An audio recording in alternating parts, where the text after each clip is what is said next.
It took stout-hearted men and women to make what today we may call the South Bend story, a picture and sound chronicle of the development of the city of South Bend in its first 300 years or so.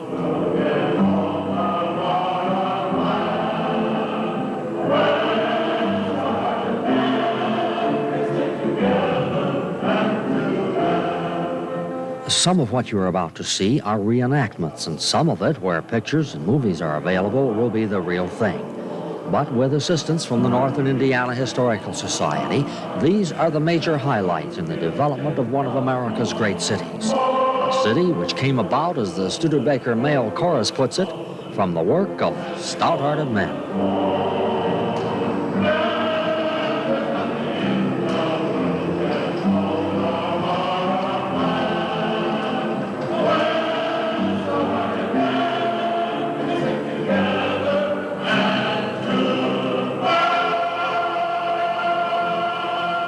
What is now South Bend was a natural intersection of Indian trails and a waterway portage, which was known long before the first recorded trip by the European explorer La Salle. Historical Society member Harold Coleman explains. 97 years before the birth of the nation, La Salle made his first visit of record to this area on a day much like today. And that was on a December? December 5th, 1679. Right, and he landed someplace around here? He landed right across the way in the... Right across the river? The apparent ravine, and ascended the high slope, cut across the highlands, down what's now Mayflower Road to the Kankakee River, set into the Kankakee to the Illinois, consequently to the Mississippi, and points south. There's even thought that Father Marquette came this way at a date earlier than that of La Salle. However, La Salle is the first man of record, with a provable record, and whose record had a profound effect upon the future settlement of this community and the Midwest. But South Bend is cradled here at Pinhook Park. The effect of La Salle on South Bend was the future settlement of people from France, and the full impact of his visitation here was felt by Father Sorin and the band of brothers that came here in 1842. That remains as the last monument to the French influence in this area. And they were the men who founded Notre Dame? They are the men who founded the University of Notre Dame, that's true.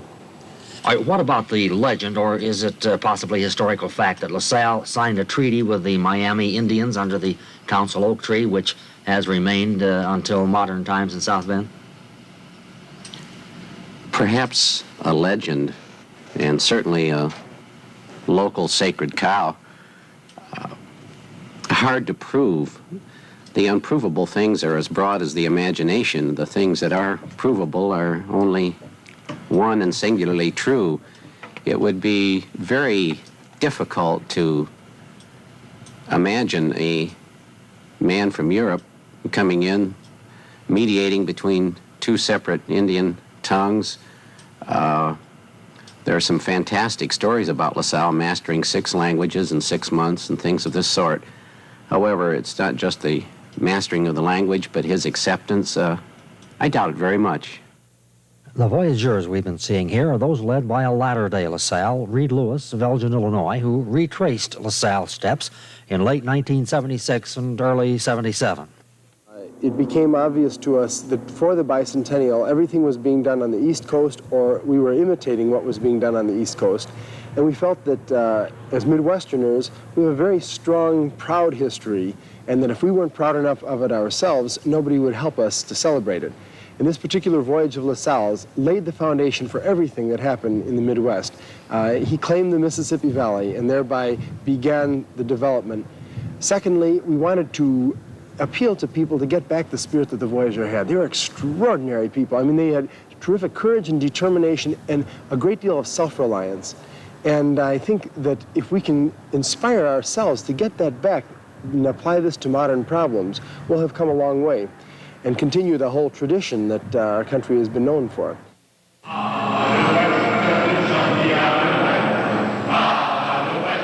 So it was the St. Joseph River that La Salle used on his several trips through what now is South Bend. The river, a legacy left us by the last ice age, which also created the Great Lakes and much of the topography we know hereabouts. It was here on the banks of the river that the city's first resident, Pierre Navarre, decided to settle. Jim Sullivan, former executive director of the Northern Indiana Historical Society, shows us Navarre's actual cabin. He was a French fur trader who came out of Detroit. Quite an intelligent man, and he built his home, his log cabin, on the north side of the river, just west of the Michigan Street Bridge. He was very prominent for many years here. Actually, he married an Indian woman, and when the Indians, the Potawatomis to be exact, were driven out of South Bend, he went with them to Kansas City, or to the Kansas area.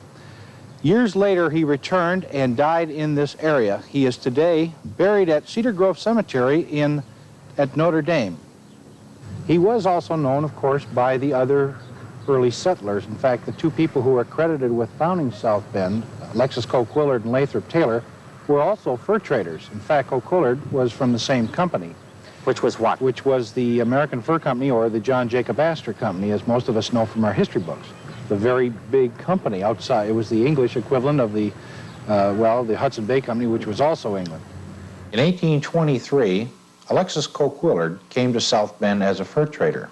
He opened up a post by the river and named it Big St. Joe Station, which could be considered the first naming of our town. Shortly after he came here, about 1827, another fur trader by the name of Lathrop Taylor came into South Bend. He also opened up a fur trading post. These two gentlemen went on to plat the town of South Bend. They hired a man by the name of Brookfield, and the town was platted. Our community was known as Southold from a period of July 1829 till October 1830. Then it had its name changed officially to South Bend. Behind me is the first post office of South Bend that was in Lathrop Taylor's fur trading post. A unique feature of this first post office is that letters in those days were sent without postage, and the receiver had to pay the bill. Consequently, very few letters were picked up.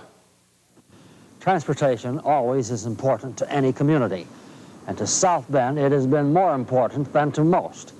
As we have seen, the river provided the earliest transportation, the canoes of the Indians and the explorers. In the early days, flatboats floated down the river. By the 1840s, small steamboats were carrying the produce of the farms downstream to St. Joseph for shipment across Lake Michigan to Chicago. The river at South Bend became lined with warehouses which held the produce until high water. They also held the manufactured goods brought back up the river by the steamboats. Other than the stagecoach lines, this was the only way to ship and travel.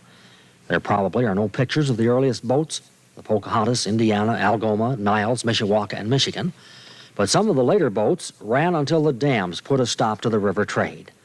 By that time, the railroads had taken most of the intercity commerce.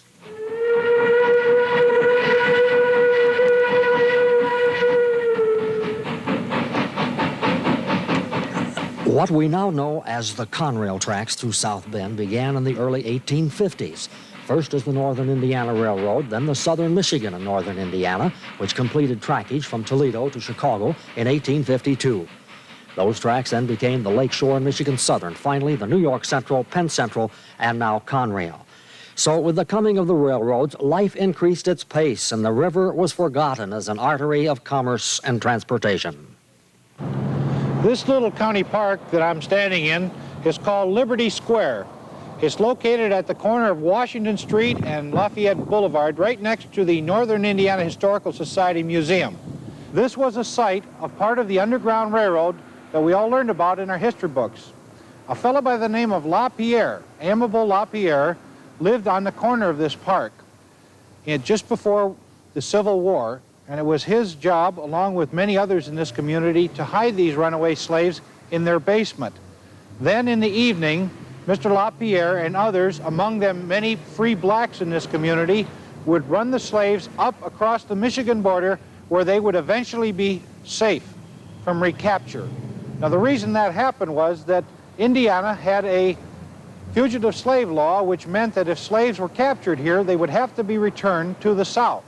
However, Michigan did not honor that code. Therefore, many people from this area were able to, but they had to do it confidentially, help slaves. Today, this park is called Liberty Square, and many people traverse it on their way to the county courthouse, probably little aware of the significance of it. In 1830, the county seat was moved from the Brookfield Farm near present-day Riverview Cemetery to downtown South Bend. It wasn't long thereafter that the county fathers got some money together and built the very first county courthouse of St. Joseph County. It began construction in 1832 and carried on till 1837. At the completion of the construction, the building was already too small for this rapidly growing county. But the most significant thing that occurred there was the famous fugitive slave case in which some slaves were captured by their former owners from Kentucky. They were brought back through South Bend.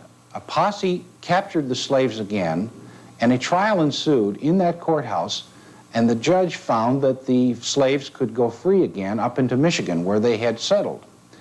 But at the end of the trial, the Kentuckians captured the old slaves, took them out, and started heading back to Kentucky.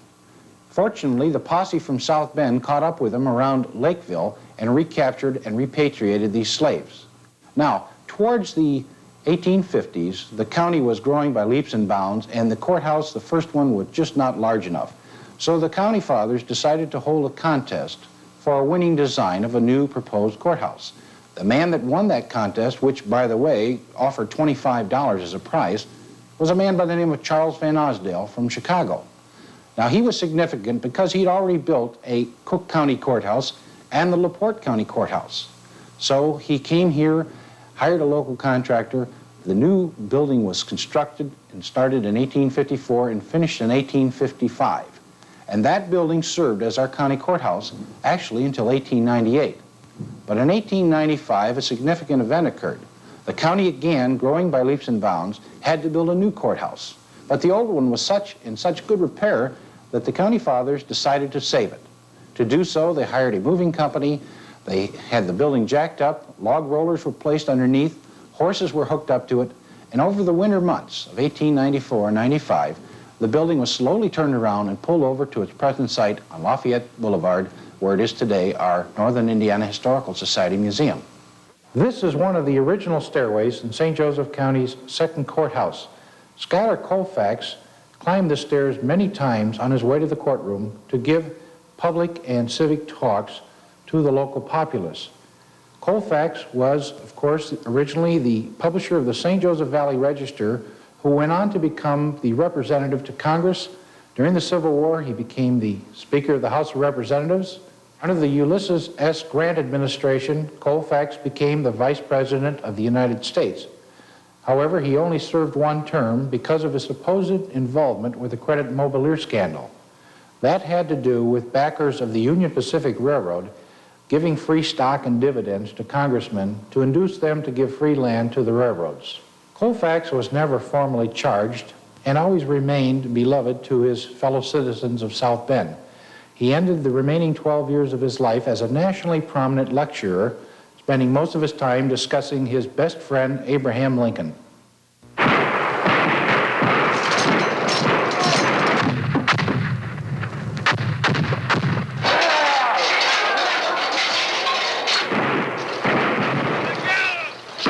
The Civil War, it had its effect on South Bend as it did on other cities of the nation. And South Bend had a part to play.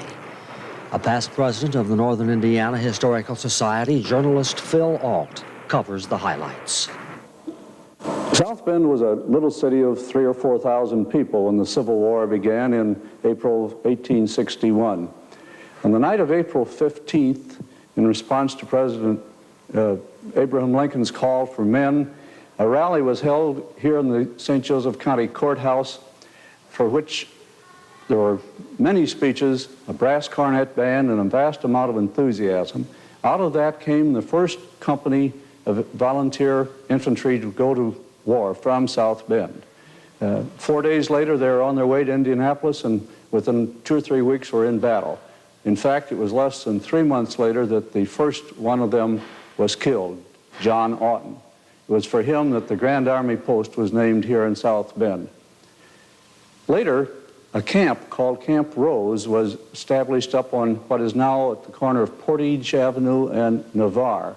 And there, in the following year, 3 infantry regiments were trained from this area and sent away to war. Perhaps the greatest mark that the Civil War made on South Bend itself, except for these men, was the growth of Studebakers, which was a tiny wagon works at the time the war began, but the Union people came and sought help from Studebakers to build wagons, gun caissons, ammunition carts, all sorts of wheeled vehicles. And from that start grew the great Studebaker brothers of the future. Just after the Civil War, South Bend became a major industrial city. Some of the largest companies here were Studebakers, the Oliver Chill Plow Works, and the Singer Sewing Machine Cabinet Works. In fact, it was these very companies that attracted the Eastern European migrants, primarily the Polish and Hungarians, to this community. Here's President of the Historical Society, Lloyd Taylor, to tell you about the largest company, Studebakers. This is where the manufacturing history of the city of South Bend begins. In 1835, Coquillard established a ferry across the St. Joseph River at Colfax Avenue. It was in the later part of the 1830s that work was started on the dam that would create water power for the coming industry that would turn the community into a Midwestern industrial center. 1844 saw the completion of the dam and the completion of the east and west race. In 1848, the first bridge was constructed over the St. Joseph River and passed right over our heads here. The vast hardwood timber resources and the fact that South Bend lay on the gateway to the westward movement resulted in this community becoming a center for the manufacture of farm implements and wood products. In 1850, Clem Studebaker relocated from Ashland, Ohio to the city of South Bend before he was joined by his brother Henry and later John and the rest of the family. Clem and Henry established a blacksmith shop and wagon works at the corner of Michigan Street and Jefferson, where the old Kresge's store used to stand. This was in the year 1851. In 1857, the Studebaker brothers manufactured their first carriage. And by 1864, they received their first large military contract. This contract was originally awarded to the Melbourne Wagon Company of Mishawaka, and they subcontracted a number of wagons to the Studebaker brothers. In 1868, the brothers Clem, John, and Peter, with $75,000 in capital, incorporated the company to be known as the Studebaker Brothers Manufacturing Company. In 1870s, they moved their plant from what was known as the Studebaker Block in downtown South Bend to south of the railroad on Main Street. Shortly after the erection of the new plant, a fire totally destroyed the plant. The shop fire. Come on.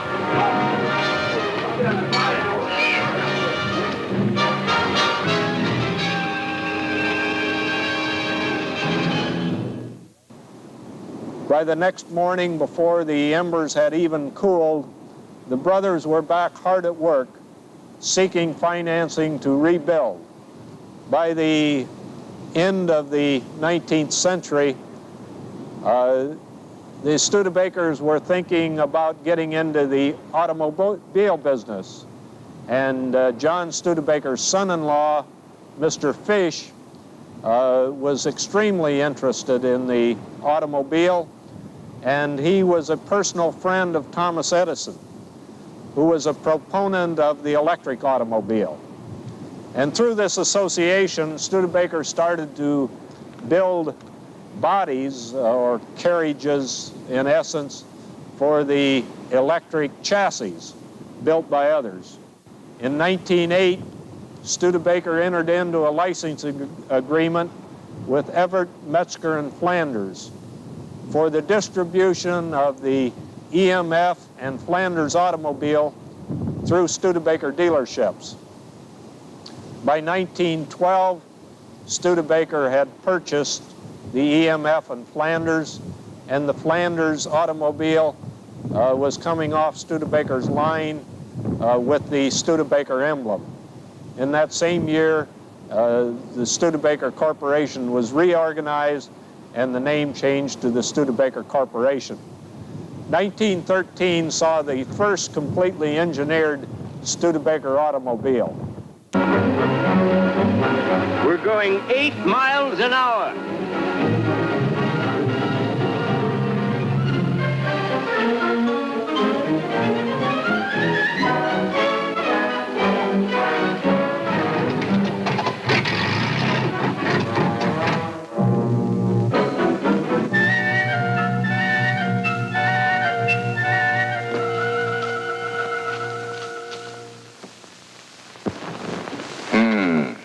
Still haven't solved the problem of misfires in the cylinder, huh?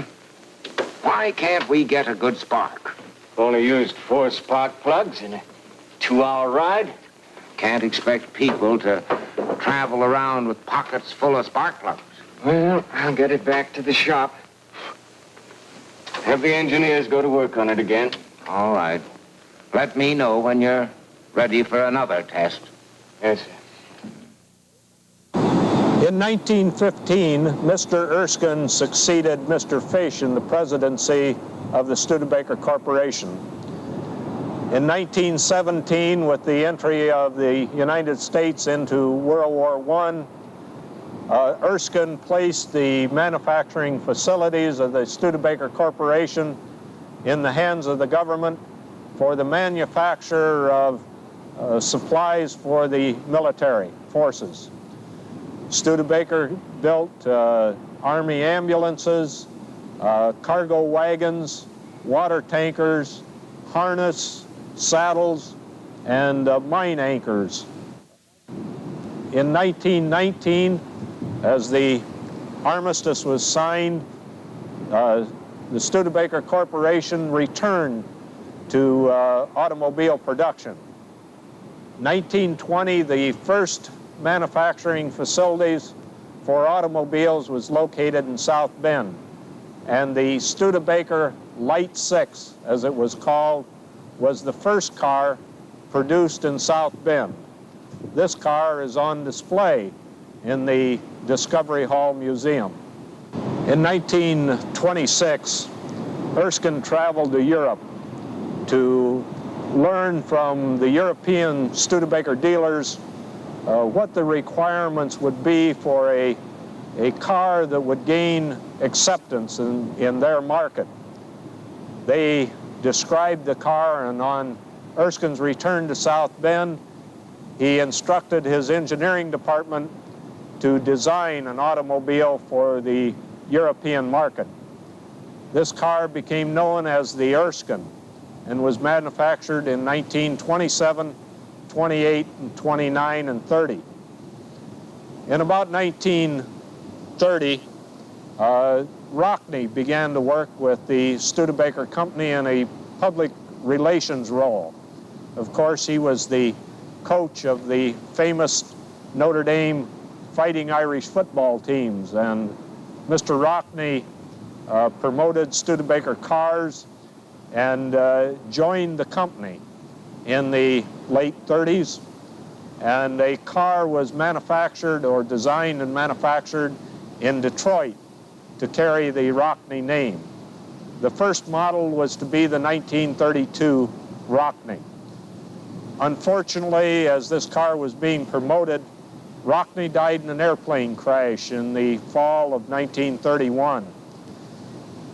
The car manufacturer was moved to South Bend in 1933, and after the 33 model year was discontinued.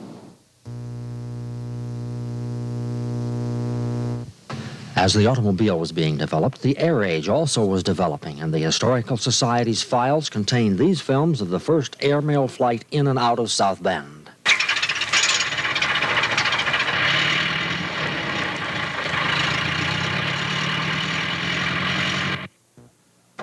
On the ground, trolley cars from around the turn of the century had provided much local transportation until the motor car put the trolley car out of business.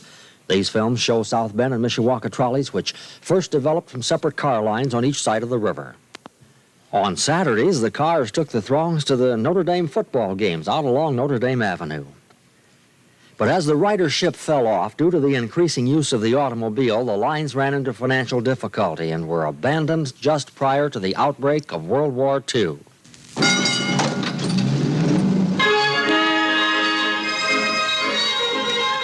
But while the trolley cars ran, and even for a time afterward, they were like many other such trolley systems in the country. They served an amusement park. Here, it was Playland Park on Lincoln Way between South Bend and Mishawaka. Earlier, the place had been called Springbrook Park and was the site of picnics and public gatherings. It was a place where a good time was had by all.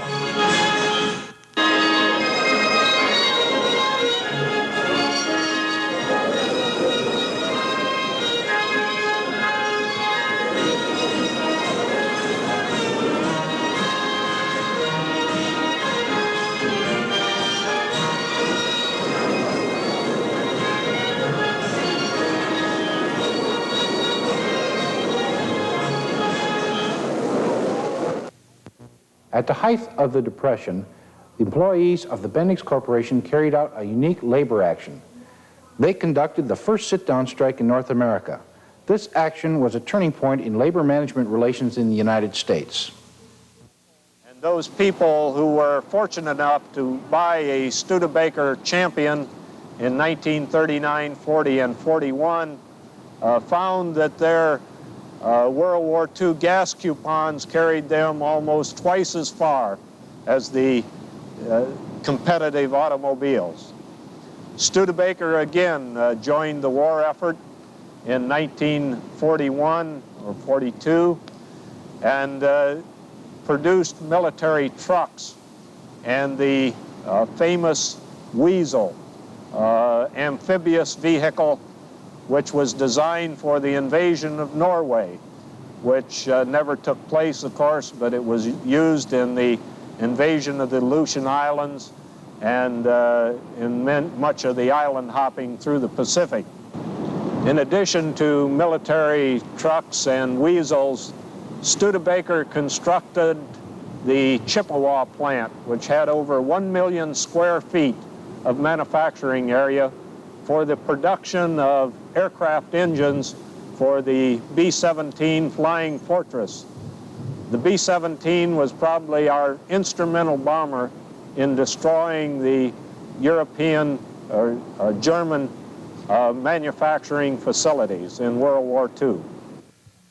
In December of 1963, when the Studebaker Corporation announced it was sustaining unbearable losses and would cease production with this 1964 model, some folks thought that was the end for the city, but not businessman Paul Gilbert. I think the best thing we can do is to stop selling this great valley of ours down the river, and let's start talking about how wonderful it is. It's not bad. We have about 3% of the total employed people on the payrolls at Studebaker. Is that right? Am I right or wrong? 97% of them are not working at Studebaker, and this is not Studebaker, Indiana. This is South Bend, Indiana. South Bend did survive and went well into its second century of corporate life, stronger because of industrial diversification. We hope you've enjoyed this brief glimpse into the city's past. In condensing some 300 years into less than 30 minutes, something had to be left out. But we had help from a lot of people, and to them we say thank you. I'm Bill Waring. Marching along in our hearts, there's a song. Litany parade, on the MTA. We're marching along together, sharing every smile and tear. Marching along.